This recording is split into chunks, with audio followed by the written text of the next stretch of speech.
Good evening. Welcome to PoliticIt podcast. Tonight we have Citizen Greg Hughes. In the flesh, Citizen right here. Hughes. That's right, Citizen Hughes. I'm a recovering public servant now. Okay, so I'm Citizen Hughes. Yeah, that's great. Hey, something just broke. The Trump verdict. Senator. So the way I compare it, or the way I think of it, is it's a quiet. It hits you. You hear these 34 counts all found guilty, and it's a sobering moment. I mean, I was driving here when it came out, and it's the quiet for me before the storm. So imagine whether it's a hurricane and there's the eye before, where it's been tumultuous, then it got quiet. Now the storm winds are gonna start up again, or like a tsunami where the beach starts to, you see the water recede back and it's quiet, and you don't realize, or some might not realize, a giant wave is coming. I feel like we're in that moment right now, kind of like when Trump did the mugshot, and we're like, oh my gosh, we have a president of the United States with a mugshot. What happens? Well, the reaction to that was that people are really offended by it, and they feel like it's legal lawfare. They feel like the criminal justice system is being used in a way to influence the outcome of an election, the timing of these cases. But what is this going to be? Is this going to be a tipping point where it's just too much for people to handle with Trump? It's just been that. It's just too much. Or, and this is what I hope we see, is that there's an anger. And there's a feeling that this criminal justice system and the justice that's blindfolded and holding the scales, the blindfold's gone, and there's just been a version of this that none of us would ever want to live through. But Benjamin Franklin said, it's a republic if you can keep it. Yeah. So I think what will happen, the consequences from today and this verdict are really in our hands. How are we going to respond to this? Are we going to vote for President Trump and his leadership and fight back from what we're seeing in terms of the Democrats' attempts to remove him from the ballot or make him not viable through the criminal justice system? Are they going to be successful, or are we going to send a very loud and clear message that this does not work, that this is not what this country is about? And I'm on the side of we better be ready to push back and pretty hard. Well, the whole thing was confusing because I don't think the jurors really even understood what he was being charged with. I think there's going to be a moment. So it's interesting, as we watched, and we're wonkish, we watch kind of the details. If you're being charged with a crime, a federal elections crime, because every one of these 34 charges were misdemeanors, but they were elevated to felonies because the underlying crime that they're accusing President Trump of was campaign election violations, which was a felony. They would not let Trump's defense bring an FEC, a Federal Elections Commission expert, in to explain how a non-disclosure agreement is not a felony, and it does not have. It does not impact the election. This was already tried in the John Edwards case, who ran for president as a Democrat. Yeah. But they wouldn't let that testimony in. I think when these jurors hear what some of the public heard, I think it's going to be at least for some. I never thought there'd be an acquittal, because again, 95% of Manhattan voted for Trump, and this or for Biden. And you've got a judge that was clearly biased and is not really, I think, calling balls and strikes. I think, in fact, the way his tone towards the defense and how he treated them versus the prosecution, the jury could sense the difference in his demeanor. That actually does have an impact. It does in boxing. I mean, if the crowd cheers when someone, even if it's not a hit that scored, if the crowd cheers, there's something subconscious that the judges that are judging the boxing react to. Well, the media would laugh at the moments, or they would react in a way that was positive to the prosecution, in line with how the judge was running that courtroom. And it's pretty hard to imagine that the jurors, even if they didn't mean to or want to, picked up on that. But when they find out some of this information, I think, again, I got to believe that there were some jurors out there that didn't feel good about this. And when they hear some of this information that the judge wouldn't allow to be in the case, I think that they're going to say that could have changed my mind. But I think this was, I always thought it was going to be a conviction. The prosecution, the case was so poorly laid out that even the CNN analysts were saying, I don't think this is beyond a reasonable doubt. I don't think the prosecution has met its burden. CNN allowed legal analysts on their network that were making that case. So I thought, well, we might see a hung jury here, but it wasn't. And it was 34 zip. It was a whitewash. Well, when you hear the jury instructions and stuff and what the judge was saying, that was confusing by itself. There were just like every charge had 4 different variations of how you could find him guilty.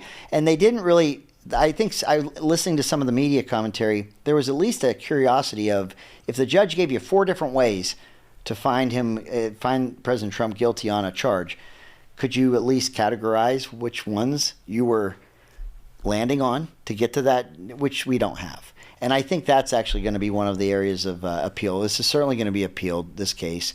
There shouldn't be Perry Mason moments in cases where someone just shows up to testify.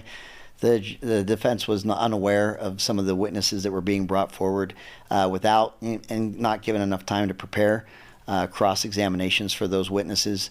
I think those things are things that have not flown in the past, and I don't think on an appeal are going to carry the day. So it's kind of interesting, and I didn't really understand what they were saying, but it seems like they're going to put off the decision of the judge till right before the convention. So they have a sense after they find someone guilty. I guess they have a hearing for sentencing.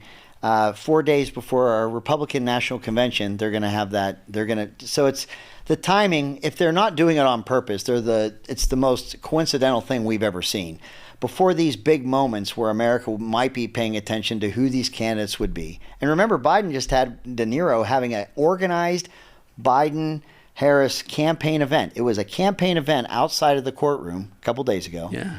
So they have actually leaned in on we are making this part of our campaign, and so that's not to be debated any longer. He needs something, doesn't he? Oh, I would guess so. So they made it an official campaign appearance by De Niro outside the courthouse, having that sentencing hearing 4 days before the Republican National Convention. I think that's again. So does the judge put him in jail so he can't do his own convention? I'm afraid to even predict, because we're in no man's land. These are things that we would not have ever guessed we'd see in an election here in the United States, and so. Again, the so-called hush money trial. These are about activities that took place in 2015. That was 9 years ago. Yeah. When did all this kind of boil up to right now? In fact, it passed the statute of limitations. Exactly right. And they changed the law. Yeah. So I mean, it's a way to try and influence this election.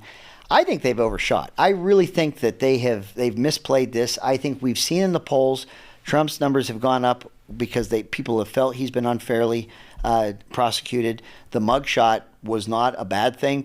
There's T-shirts. I think they've raised a ton of money on it. I mean, we've got a candidate for governor that has a mugshot. There you go. Yeah. So that's right. I'm a little slow on the uptake there, but you're right. We do.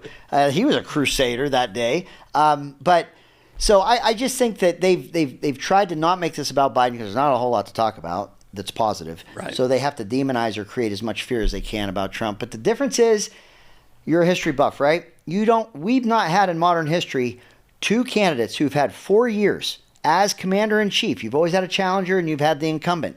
They both had 4 years. The fundamental question, if we're getting to the campaign discussion, is which of those 4 years worked well for you and which ones didn't? I know the answer to that. Yeah. It's not a hard question. I think a lot of people know the answer to that. So kind of interesting. So yeah, it'll be interesting to see what happens. You mentioned this lawfare. When Ken Paxton came to town, he was actually on the podcast, and it was really fascinating to hear about how these Soros prosecutors were put in place and what he faced as the Attorney General in Texas, and so much of it plays out the same way. And I don't know that Republicans have the equivalent, or we would want the equivalent of a George Soros trying to influence politically our criminal justice system. But Alvin Bragg is a George Soros-funded prosecutor. You have Democrat prosecutors that were in that role he served in, that he's serving in now, who declined to pursue this case because it didn't have merit. He ran to be elected on I will go after Trump, which he has. So this was political from the beginning, and donors that tried to influence that. Again, this is a place that I don't think Republicans ever thought to go or should go, and that is trying to take your criminal justice system and have a very strong political bent on how you would influence the outcome of elections or target your political enemies. It's not a place we've gone, but they have, and they've done this across the country. And it's rather ironic, don't you think, that this is all about Trump's election interference, right? Isn't that something? But yet, I mean, have you ever seen an example of election interference like this? No, it's again, you're.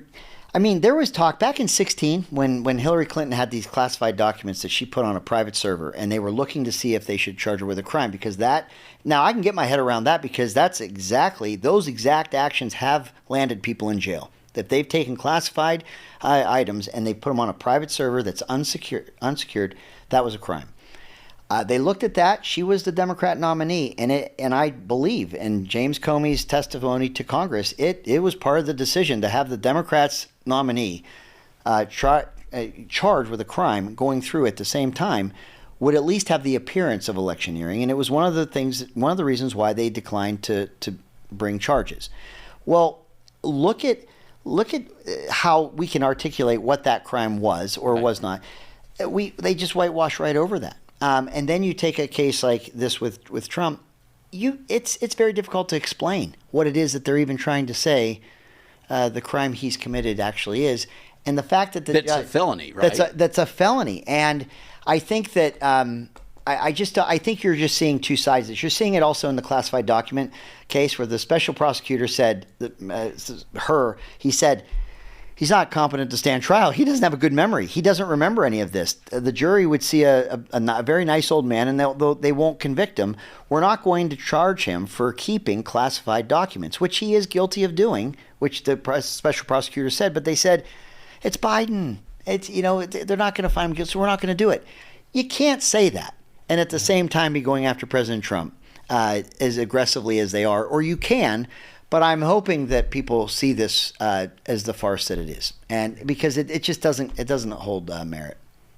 Well, we're going to take a break. Okay. We'll come right back. You can't expect a policeman to unclog your drain. You shouldn't ask a teacher to change your oil. And you wouldn't want a fireman to clean your teeth. So why would we let politicians take over our internet service? That's just not what they do. Experience proves government-run networks mean waste, corruption, and failure. Local tax dollars are precious, and public employees have plenty to do already. Learn more at nogovinternet.com. Don't let politicians mess with our internet. Welcome back to PoliticIt. We've got Citizen Hughes, Greg Hughes. Happy to be here. Thanks for coming. And I kind of pulled off our original purpose, on this Trump thing. I just thought it was so timely, though. You didn't pull me off. That's where I've been focusing. I mean, I've been thinking about it a lot. It's pretty timely and important. Yeah. One of the things I want to talk to you about, though, you were at the state convention. You were talking about this government-owned internet thing. Yeah. And I was kind of intrigued with this flyer that you had there, where you talked about this tale of two cities. Yes. Let's talk about that because I'm a big believer in markets. Right. Then you're going to love this discussion. Yeah. So I'm Citizen Hughes now, but I was approached about this issue about government-owned internet. Utopia. There's other companies like Strata. There's companies that go to cities and they say, look, we want to get you into the fiber business. Okay, you borrow the money. We're going to put this fiber in. We're going to get you better service than you have with your current providers. You back the bond as a city, and then in 3 years you'll have about a $200,000 a month payment you need to make. But don't worry, because we have to get 40% of your town to sign up, and when they do, you can even get a little cut and a little bit of money coming your way. And it sounds almost risk-free until you hear some city councils. Draper, where I live, when this presentation was brought to them in January of 21, a council member said, well, if there's no risk, then why do you need us to back the bond? So, well, other cities have, and so you would. Well, they need you to back it because there is risk. They said, well, 30-year bond for technology, doesn't technology kind of move faster than that? That seems to be a worry. And My city wasn't happy with their answers, opted to not get into the city of Draper opted to not get into the internet business. So they didn't get in with Utopia or any of those. A year later, a free market, a market competition team, a company came into Draper and provided, they got the permits to get into the street and to provide a brand new fiber service for Draper residents without a dime of Draper money or any risk to the taxpayers in the city of Draper. And you contrast and all they wanted is the right to correct, and so to put a cable in. That's right. So it's like I have it now. I signed up, and it's like a ditch witch almost in the street, because if you think about our current providers, one was a cable company, one was a phone company, and they were kind of already in the public way. Right. But this is a brand new company coming in, and they needed to come into the streets, and if you wait for the free market to recognize and respond to the demand, they're there. It's kind of our gig, right, in America, the free markets. So that is the message. So I got approached on this, and I thought that this whole when I was in the legislature, we did an audit. There wasn't a lot of good history with this government-owned side of the internet. Provo borrowed $40 million in a bond. Even Congressman John Curtis will tell you that payment they had to make every month colored every other budget they had in their city negatively. They ended up giving that entire system to Google Fiber for $1, and so you don't have But they told them they had to start making the bond. They have to make it. If they don't get it from the customers, and this is the little hook, you have to get 40% of your property owners to buy in. But if they don't, then your city makes those payments every month, and that's where, if you're not seeing that take-up rate. But that sounds like at-risk capital. To me, that sounds like you're starting a business. And so when I was approached, and as Citizen Hughes, hey, we've got this government-owned internet, I said, we did an audit on that.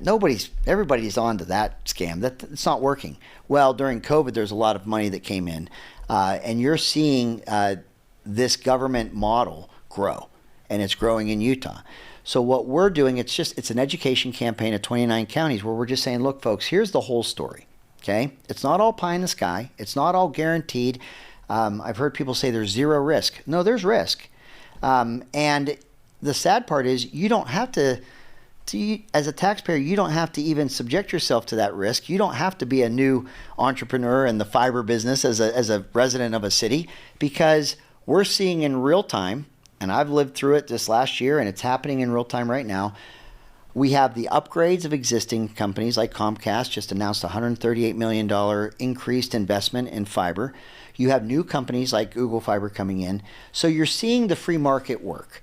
And we just want to make sure that residents, mayors, city council members know this. Google Fiber entering this market actually is probably the thing that spawned Comcast to upgrading their infrastructure, right? And here's what they have found nationally. There's been a lot of studies that have been done, and I hate studies sometimes. Sometimes you can be intuitive, or your instinct, your common sense can show you, and I think the left loves studies too much. But there has been a serious look at government paid for, bonded, and secured fiber networks. On the whole, they don't work. They aren't profitable. They don't deliver as advertised. It's the absolute norm. Rarely will you see where that's been a successful model. But here's where, let's say it's been successful for the first 3 years or for the next 5 years. It has a chilling effect, Senator, on new markets or new companies coming in. They don't want to, if that city is depending on at least 40% of their residents to buy into their owned internet or fiber network, then when someone wants to come in and improve it, well, that's going to work against them. They're the regulators for these companies. So they have this regulatory conflict of interest, where if a new company wanted to come in or a company wanted to improve their services, they're staring at a city that if they have their own fiber company, that's not good news for them. So it has a chilling effect on competition. It has a chilling effect on improving service and meeting that demand. So those are the kinds of conversations I don't think we've had a whole lot of. I certainly wasn't ahead of the curve on this until I was approached, and I said, I'm happy to help lead nogovinternet.com and really talk about this and get the word out. So nogovinternet.com. So it's a website. You sign up, and it's just, again, you'll see Larry, the editor, come out. I want to have discussions like this, but with city leaders about the whole story, not just the pie in the sky story that has been the narrative up till now. Okay, so Citizen Hughes. Yes. What do we call it when government owns the means of production, right?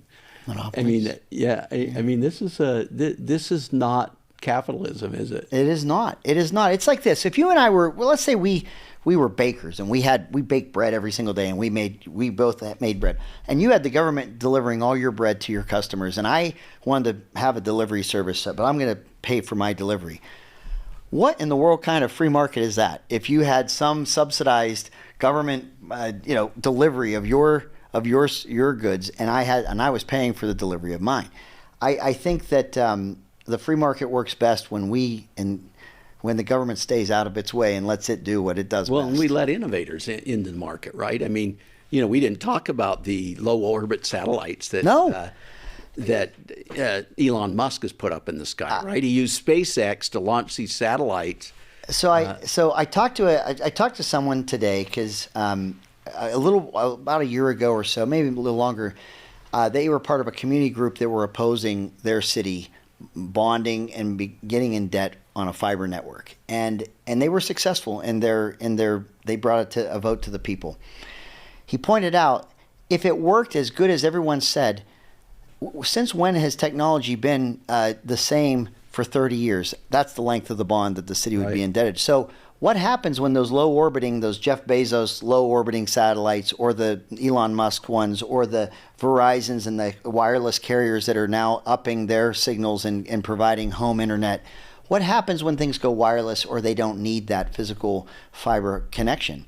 I cannot imagine, if we got the first iPhone ever in 2006, that 30 years from now, what we're talking about today will be state of the art 30 years from now. And that's the time that the city would be taking on that debt for that. So it can become inundated, or it can become outdated and obsolete, and they'd still have to pay for it.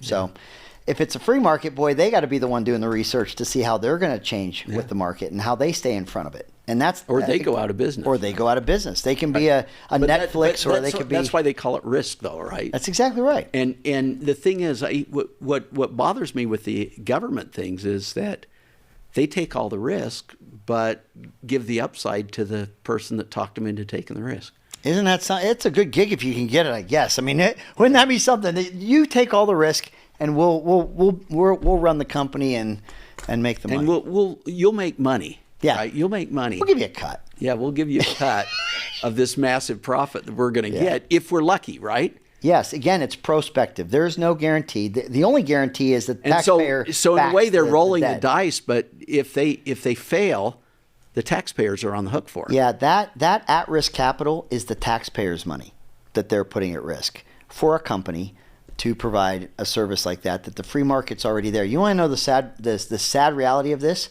You won't see unserved rural areas of Utah or underserved rural areas of Utah where these government-owned ideas will go their way, because those jurisdictions aren't rich enough, well enough, they don't have enough tax base to guarantee all the debt, and they're not going to take the risk, and so they don't go there. They only go where there's already existing services, where it's a duplication of the service, where they have someone that has because that's where you have the numbers and you have people that have it. They're not serving the underserved or unserved areas of, at least I could see if that was the case. Even then, I'd argue partner with the free market to do that. Utah Education Network, UEN, partners with the free market to provide fiber to our schools. So that's a smart partnership there, I would say, for public schools. But they're not going into those areas. They only want to go into the areas that are already being served. And what you and I want, and what I would say most people would want, is they want a free market. They want companies to come in and say, well, they're kind of behind. They're not really putting it in. We can come in here and we can get that take up. And let their risk capital, let them be the ones to take that risk and us be the beneficiaries of it. Well, we're out of time. What's the website again? NoGovInternet.com. NoGovInternet.com. That's right. Citizen Hughes. Thanks for having me. I appreciate it. This is the place to be. If you're talking anything public policy, politics, you got to be right here. You're the man. This is the hub right here. Thank you. Thanks for having me. I'll see you next time. Thanks.